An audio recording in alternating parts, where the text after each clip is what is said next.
I decided to record here on Zoom. So welcome to Million Dollar Resolutions. If you are coming in and watching this on the replay, give me a hashtag replay in the comments. Since I just got this inspiration this morning, I imagine that I might just have a handful of people popping in live, and most of you are going to catch this on the replay, which is fine. I encourage you to get out something to take notes with. You might do that electronically, you might have a journal, but take notes because I'm going to share with you 7 resolutions. I'm going to share with you, and those are all, we're going to talk about the fresh start effect and the power of making a decision. I'm also going to give you 6 key questions to ask that are going to make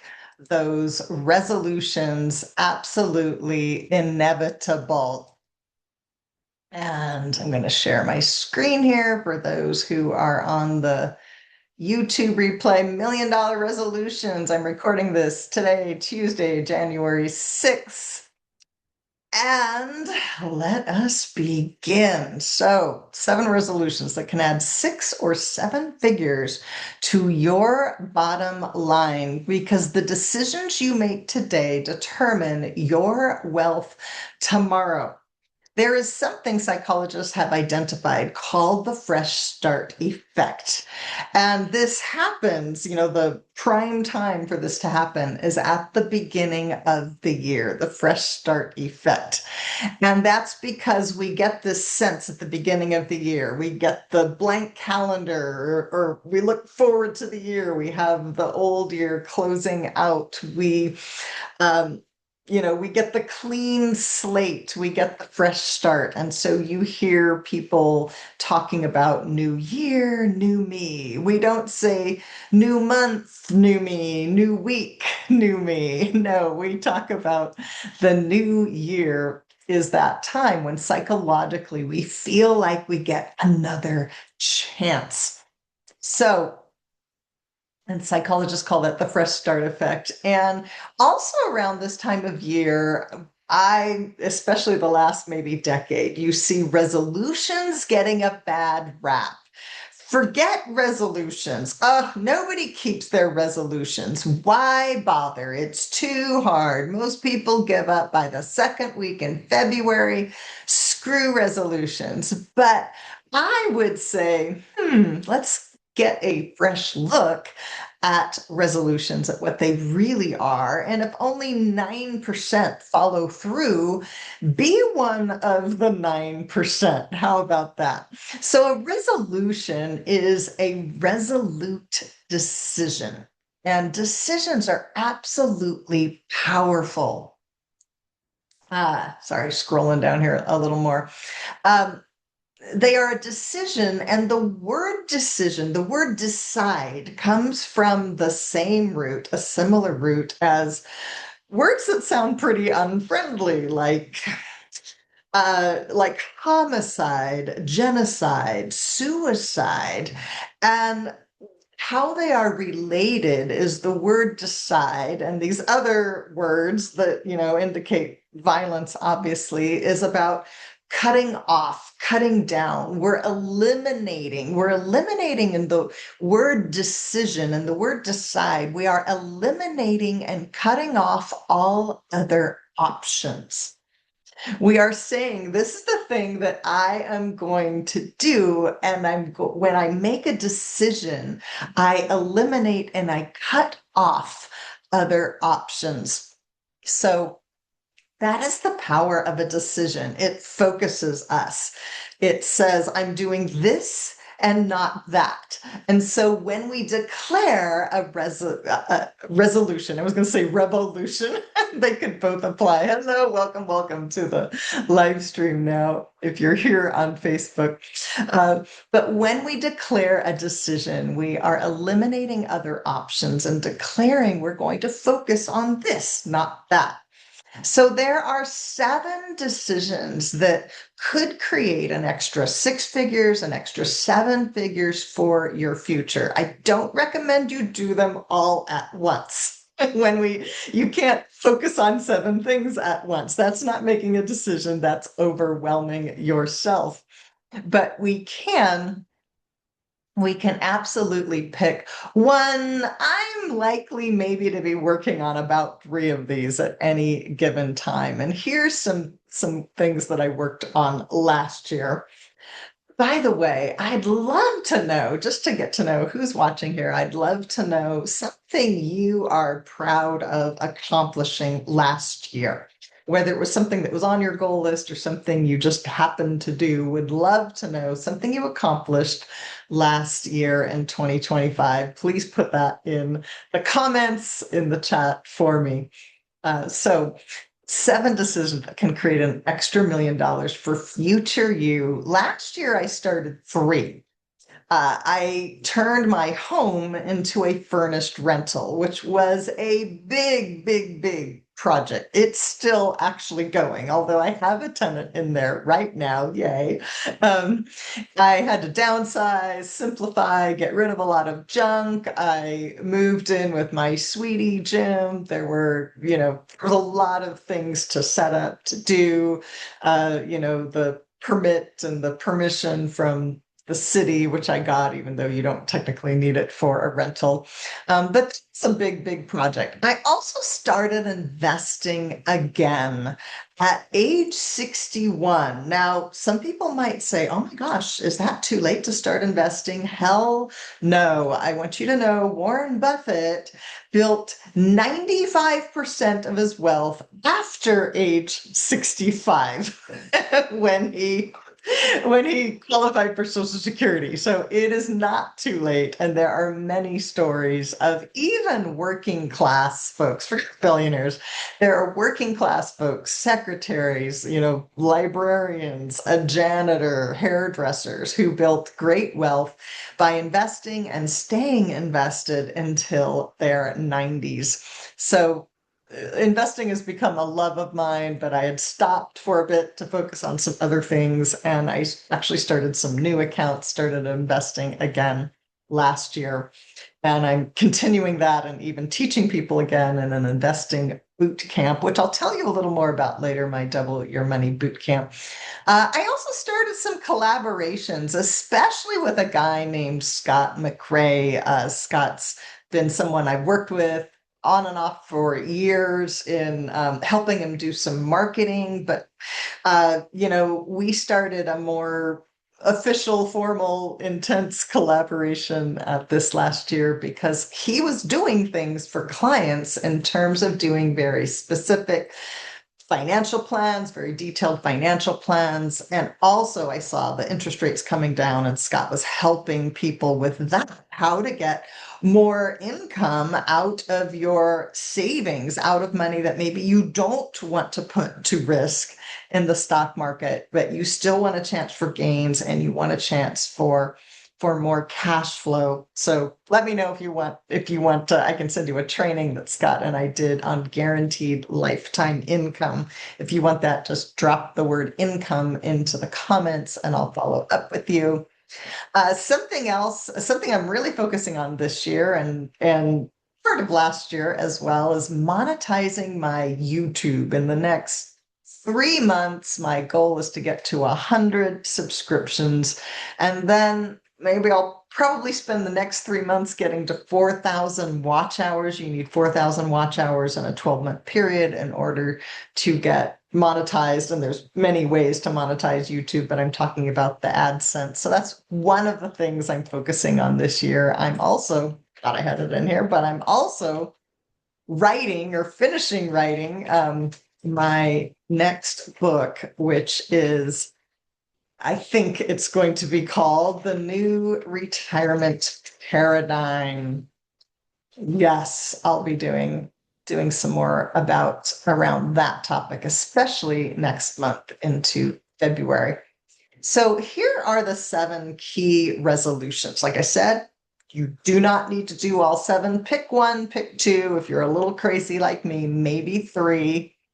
But this is a time of year where sometimes people decide to give up bad habits or habits that they don't believe are serving them anymore. This could be, you're going to give up your morning latte and the money that you spend at Starbucks. Maybe quitting smoking as a common New Year's resolution. Maybe there's snacking that you're going to stop doing, or sugar.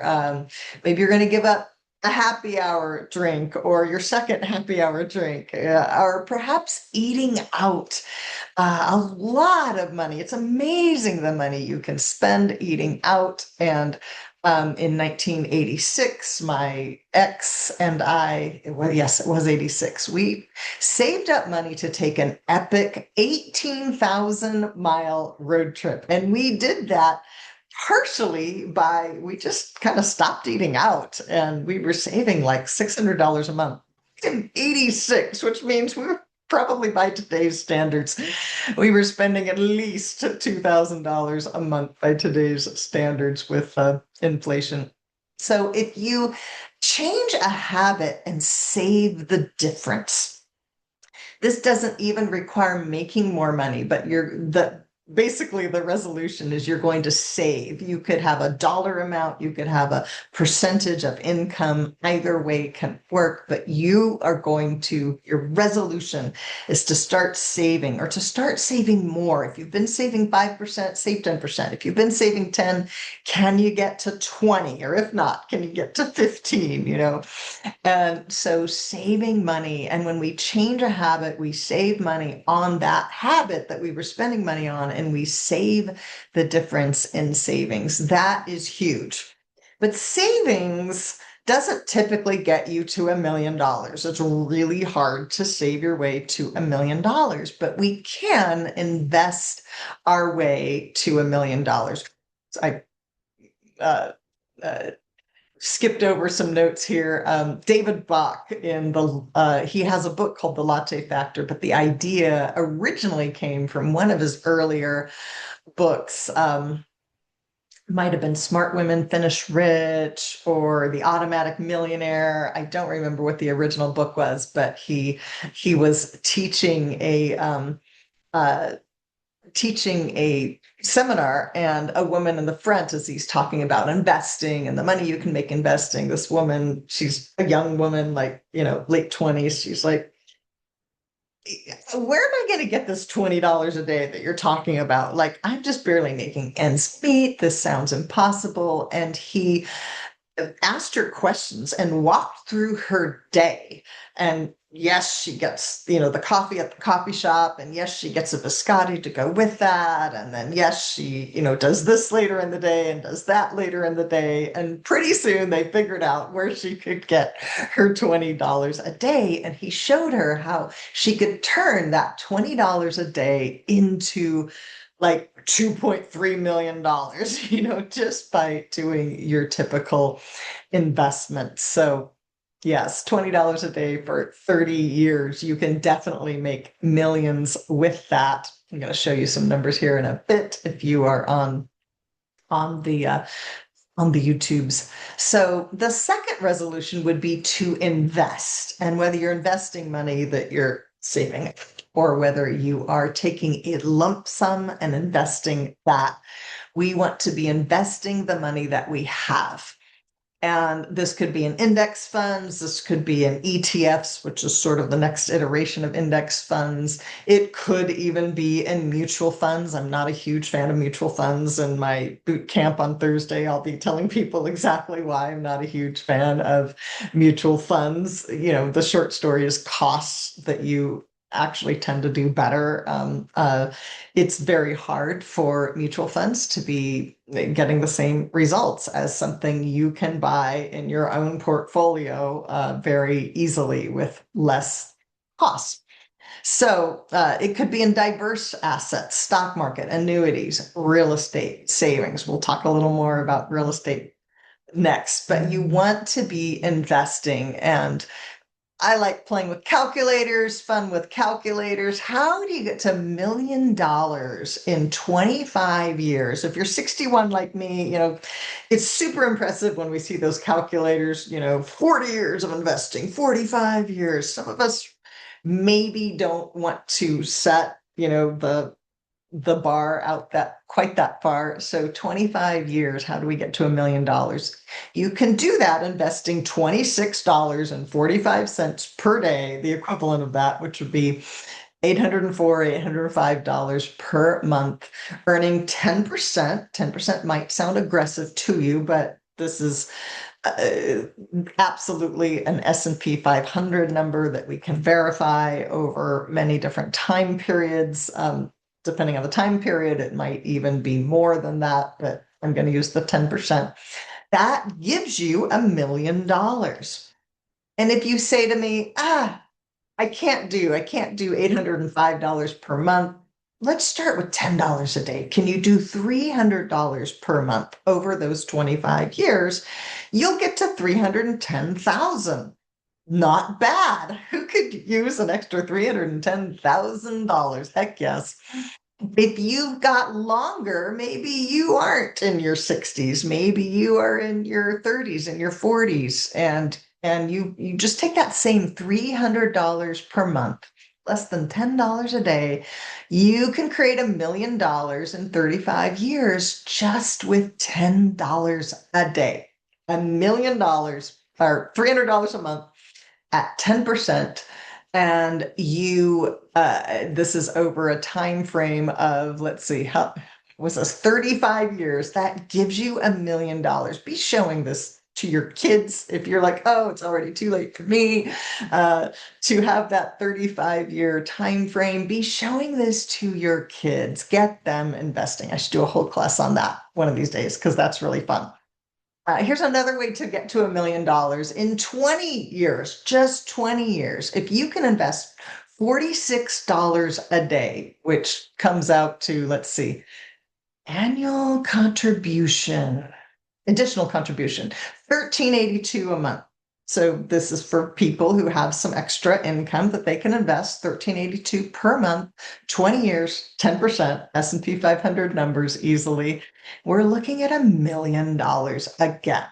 So those are some numbers for you. I encourage you to find an investment calculator online. There's a favorite one I use. It's literally like calculator.net. I think it's super simple.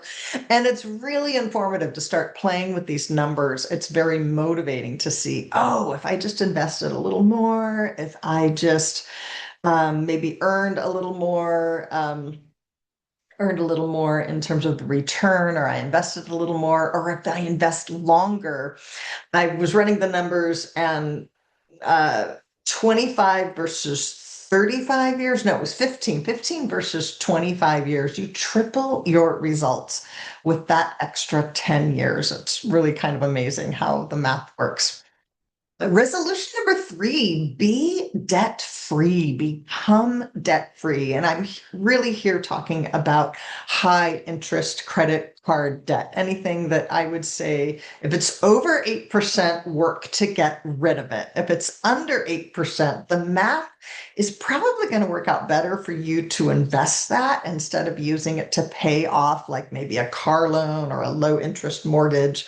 Although sometimes, if you're looking at retiring, you might want to get that mortgage paid off anyway, even if it is low interest. But there's a YouTube channel, Jaspreet Singh.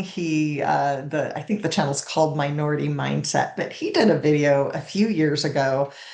And at first I'm like, what is this guy talking about? Because he was talking about if you invested $500 per month and you earned 18% interest a year on it. And I'm thinking 18%, like really swinging for the fences, It's not that you can't do it. I have definitely earned 18% and more. Absolutely, on even just this last year, I'm up over 18%. But like, that's a high number to be quoting people. And so I was getting kind of uncomfortable as he's showing all this money that you can earn. And then he kind of drops the punchline, which is, you're probably paying 18% right now if you have credit card debt. And this is the money that you are losing. And it was a big, like, whoa, like that's incredible. And, we know in this society, in this culture, that people who sometimes who have the least amount of money are the most subject to abuse, to, predatory corporations, et cetera. And this is a great example of that. And we've seen since that point, the average interest rate go up. I think it's about 21% now for credit cards. So, that's really hard to dig out of. And if you find yourself in that minimum payment trap where you just can't get out of it, then put a comment debt cure in the comments, and I will show you the solution I have, because there's a lot of solutions out there that people are using: debt settlement, credit counseling, consolidation loans. A lot of times they're not what they advertise, or they're not what you think they are, or you may not understand the costs or the risks. And I think that there are can be better solutions. It's not that those solutions can't work. Actually, consolidation can be a great solution if you have good credit and you can consolidate into a lower interest loan. That can be great. Collateral can sometimes be used. You might have savings and you can use that as collateral. Or negotiation. I love negotiation because it's not that hard to do yourself if you know the steps, and you can knock those interest rates way down. So, resolution number 4, earn more. How can you earn more? We've talked about saving money. We want to save the money that's going off to the credit card companies. We want to save the money that maybe is going off to some of those habits that aren't serving us. But maybe you're saving all you can, and maybe you don't have any high interest credit card, but you're like, Kate, I just don't have enough that I can save and invest. In which case, we want to look at earning more. And when you make that resolution, it can be figuring out how to make more money from your job or from your business, whether that means getting a promotion, whether that means adding an income stream. It could be scaling what you're already doing. It could be adding a passive income stream. If you've got some money that is kind of sitting in savings, we can get that working better. I mentioned YouTube. One of my goals is to monetize YouTube with AdSense this year in 2026. That's very much, and also I've got a book behind me, Perpetual Wealth, that I co-wrote with Kim Butler. This is a book about generational wealth. It's honestly a super awesome book, highly rated on Amazon. That is completely passive. I mean, I worked my tail off for literally years. It's a big, thick book, lots of research went into it.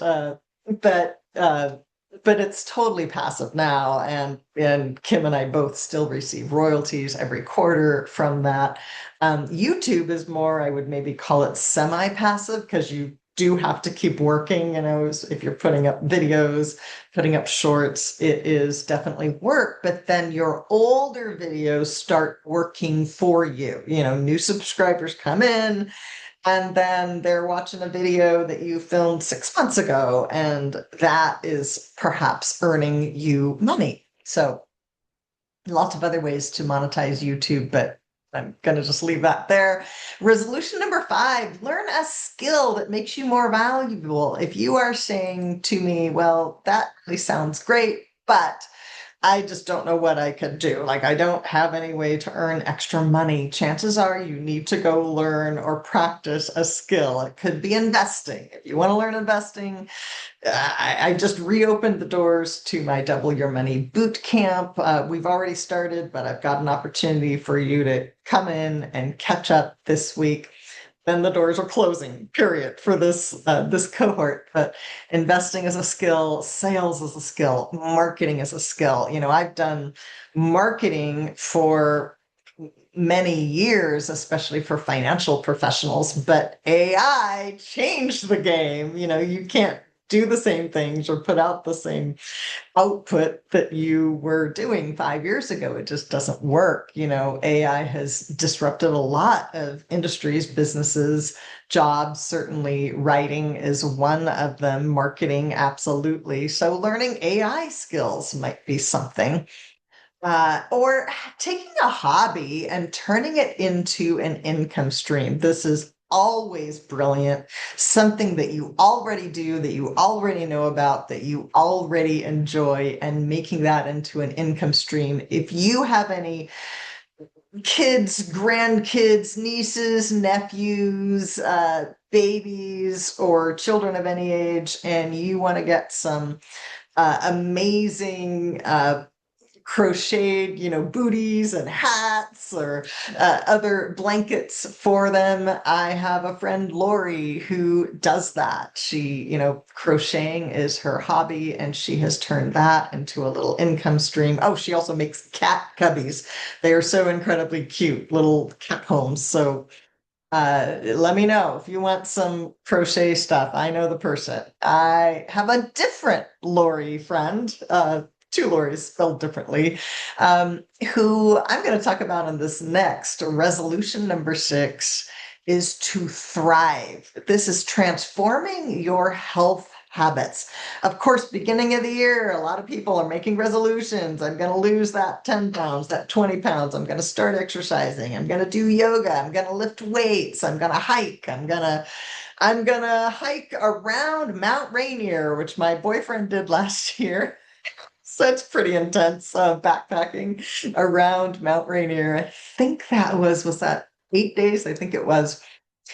So whatever it is that those health habits, we don't necessarily think of those as financial goals, but they absolutely are. They change our finances in a lot of ways. When we are healthier, we decrease our healthcare costs. We oftentimes decrease our insurance costs. We have increased energy and vitality. We increase our earning span when we are healthier, when we are sharper of mind, which is part of our health, absolutely.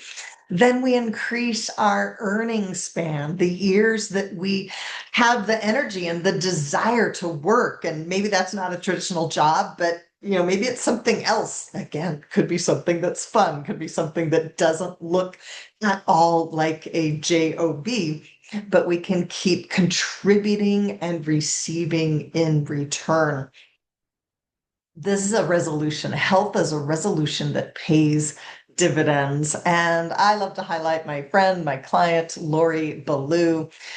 She teaches the holistic low carb method, and she has lived this. She has lost 100 pounds. She has kept it off for years.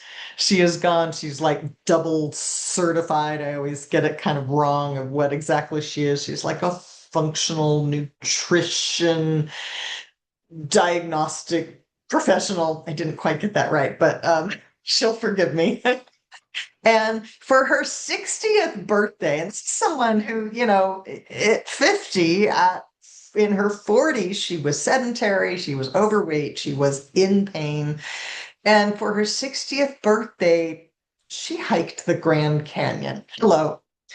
She's hiked the Grand Canyon since then. She's already booked her trip for next year to hike the Grand Canyon again. And now she runs a business helping people get healthier, helping people lose weight, helping them change their habits. So if you want help along those lines, you might reach out to Lori.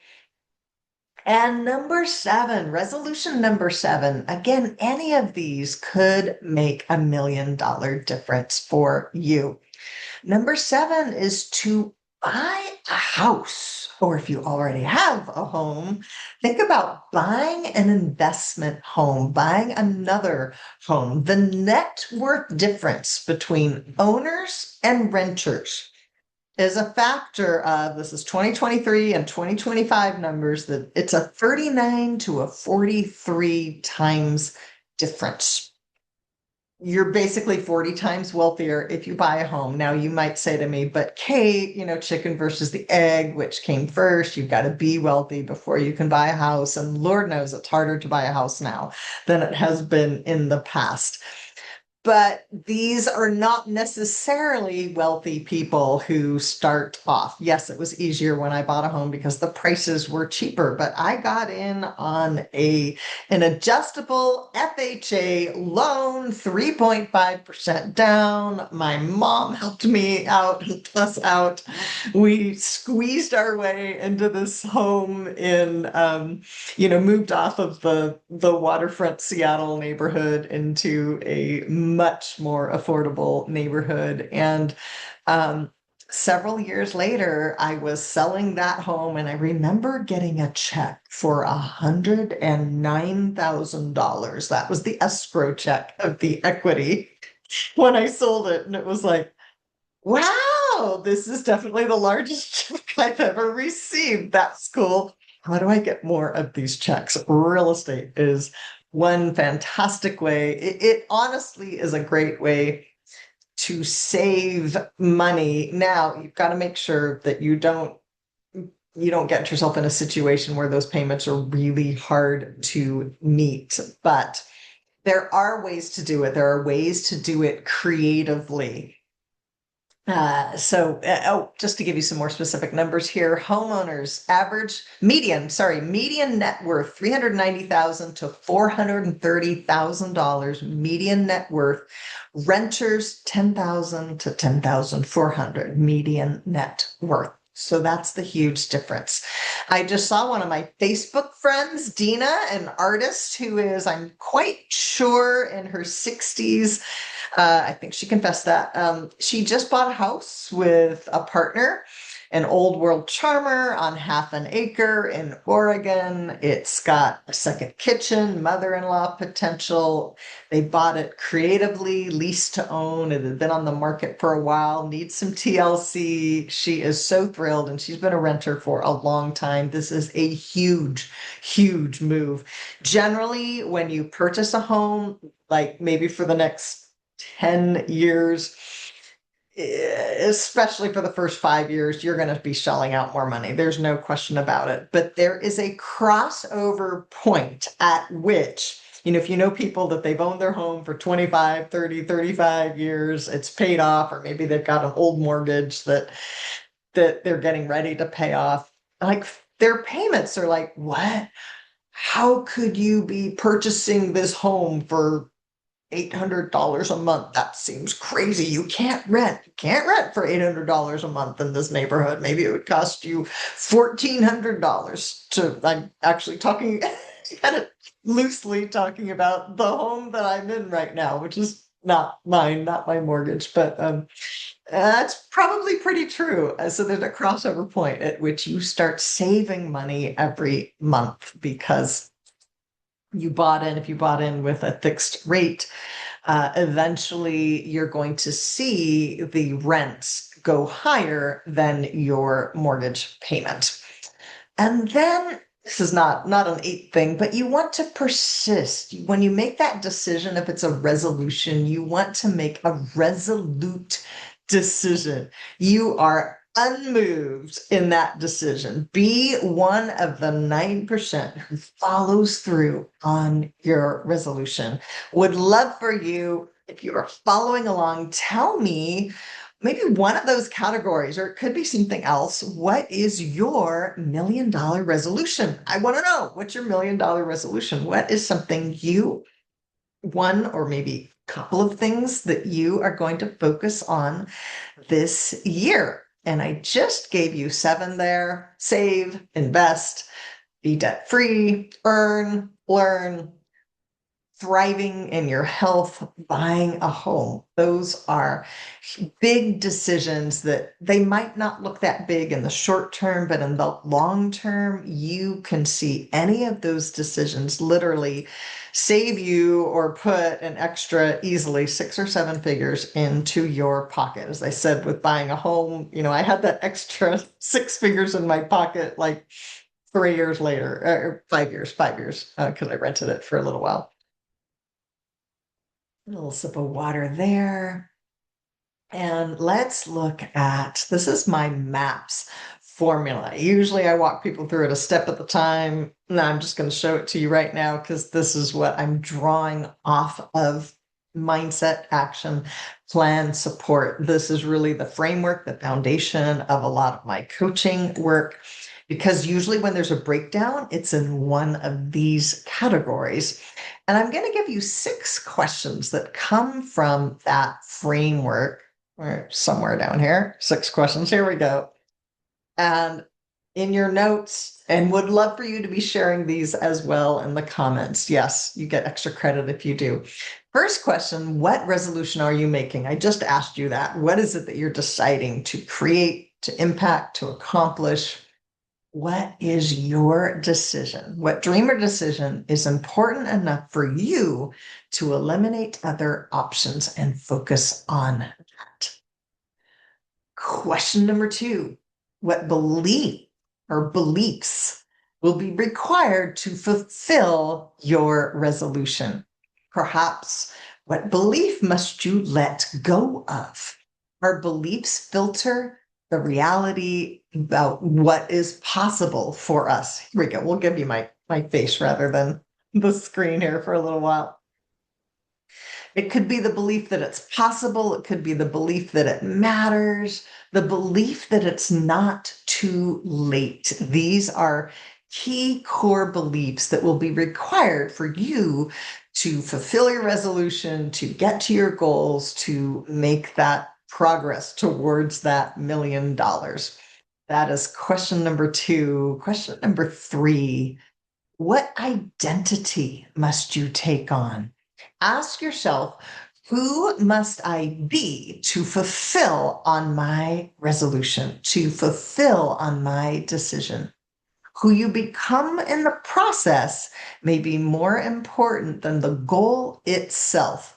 And some of the ways, when I say identity, a gal was with me on Saturday morning when I went through $1 million resolutions with a small group on Zoom, and she talked about wanting to become a paid speaker this year. So that's her identity, is paid speaker. She's already been on a lot of podcasts. Sharon Rolfe, but she wants to be a paid speaker this year. Absolutely possible. And it's an identity shift. And also, I invited her to look at what are the different ways that you could get paid. It's wonderful to get paid up front to get that fee. Also, you can monetize speaking opportunities through selling something. So that is another way. I have taken on the identity of an author multiple times in my life. I'm getting ready to take it on again with the new retirement paradigm, which I'll be publishing this year. And my goal is to be an Amazon bestseller and to start a new stream of royalties that this time I'm not splitting them with Kim Butler, although I love Kim and I'm super grateful that we have a successful book that keeps selling, our book on generational wealth, perpetual wealth. So very grateful for that. It could be taking on the identity of an investor. And when you are buying mutual funds, like in an IRA or in a 401k, it's very different from actually investing for yourself. I encourage anyone, everyone, even if someone else is managing your money, you've got an advisor, you've got a partner, a spouse who, likes to do that, and maybe they're doing a great job, still take some money and invest for yourself. You're going to learn some things, and actually being in the market, putting your money in there, deciding when to buy and when to sell, and checking up on it maybe every week and seeing how it's going. Maybe adding some diversification, adding stocks, adding maybe an ETF or an index fund. You are going to learn things investing for yourself that you wouldn't have learned just by buying a mutual fund and being completely, hands-free on your investments.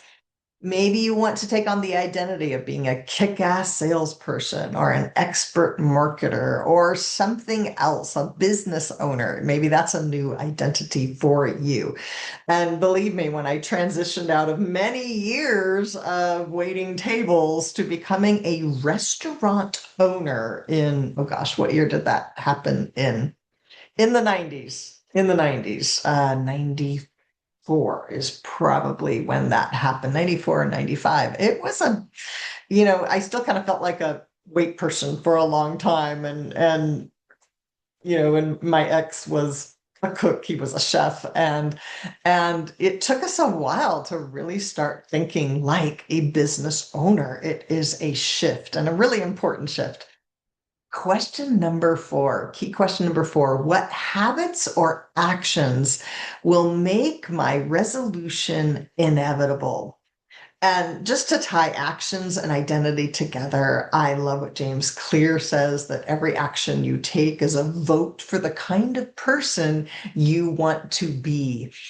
So our actions, they change our mindset, they change our identity, they may change your belief system about what is possible for you. They can increase our confidence. They can erode our confidence if the actions we are taking are sleeping in every day, avoiding the things that I need to do. So, those positive actions.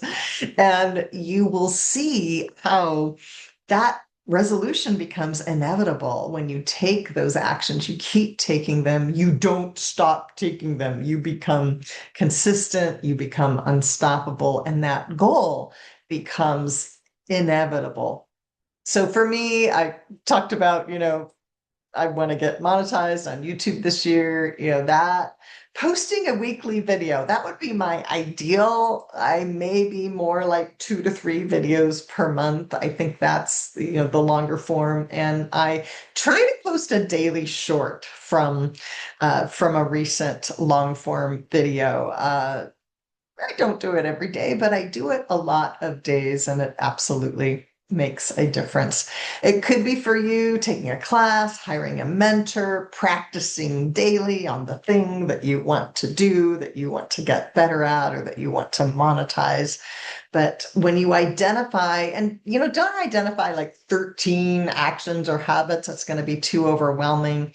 Even just identifying 2 to 3 daily actions or habits that will make your goal inevitable is super valuable.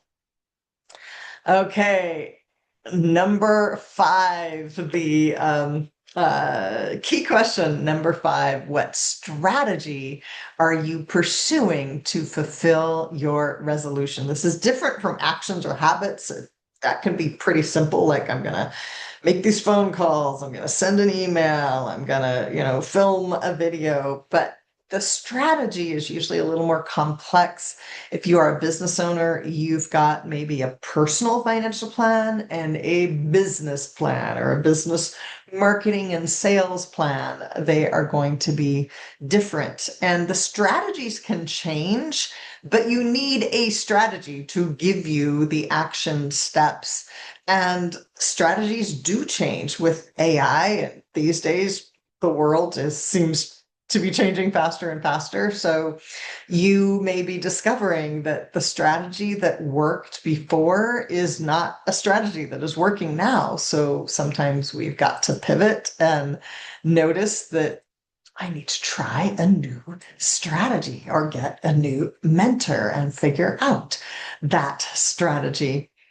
And key question number 6, what support do you need? What person, what structures will make the fulfillment of your dream, your decision, that resolution inevitable? This could be perhaps an accountability group. I belong to a Monday accountability group that my friend Nancy Abramson runs. It's called Money Dates. And we get together, we do bookkeeping, we do tedious money things to make sure that, subscriptions that we don't want aren't renewing, or that we are, entering in the expenses for the month, or that we are meeting our money goals. We're handling, our banking stuff, just other things, minutia that needs to be handled. There's a saying, if you want to go fast, go alone. If you want to go far, go together. And this definitely applies. I used to teach the money map, mindset, action, plan, without the S, which is the support. And that really became what I learned was the missing piece and why I wasn't, you know, reaching my goals faster. I was going through financial recovery at the time because I really got hit in the Great Recession. I like to call it the not so great recession. And it was a long recovery game. And part of that was trying to do it on myself for 2 or 3 years before I got help and support and assistance. So I am often that help, that support, that assistance for somebody else, whether it's mindset, action, strategy. I help on all of that right now. I'm running the Double Your Money Bootcamp. It resumes Thursday, January the 8th. I don't have a oh, yes, I might have a catch-up call. Yes, on January 13th. That is a possibility. There are also replays. We've only done 2 sessions so far, and it is not going to be hard for somebody to catch up, but I am closing the door permanently after our session on the 8th. I also have a women's prosperity group, the Wealth Alignment Circle. We're doing January intention setting on the 10th. There's also 3 other gatherings that we'll be having, like little masterminds where you get to share what's up for you, and other wise women will help you work on that. We'll also be using that time to share about our intentions and our goals and moving ourselves forward. How can we make that inevitable this year? Was there anything else? Yes! Complimentary consultation. I will drop this in the comments. I only offer this a couple of times per year, but I invite you to connect with me on Calendly, book a 20-minute spot. We can do Zoom coffee, say hi to each other. I can see how I can help you, support you. We can talk about working together, or maybe it's just a matter, I might have a recommendation for you. Someone else might be a better fit. I might have a resource or two that you should know about. So I invite you to get my help, book that complimentary 20-minute consultation there on Calendly, and I will drop that in the comments. So there you go. This was $1 Million Resolutions. I want to know your takeaway from this. What is the thing that you are going to do? When we looked at the MAPS framework, mindset, action, habits, support, what is the area that is going to be your focus? Or it could be something from one of those 6 questions. Would love to know what you got out of this, what you are going to do as the result of this. I hope to see you on YouTube soon, on Facebook soon, on my Calendly, so that we can say hi to each other, have Zoom coffee, or maybe Zoom water as we are today. Let's make this just an awesome, prosperous year. There's a lot of crazy things going on in the world, and it's more important than ever that we focus on what we are doing and we don't live in this world of drama and distraction. There's lots of that out there. There's lots of challenges. Of course, we want to be making a difference and interacting with others out of compassion. And at the same time, we've got to stay focused and making sure that we are prospering and not counting on a government that maybe we can't count on, not counting on business to stay the same, not counting that we're not going to have, more inflation in the future. Of course we are. And that is why we've got to keep moving forward and embracing these principles of prosperity and pursuing those $1 million resolutions. Take care.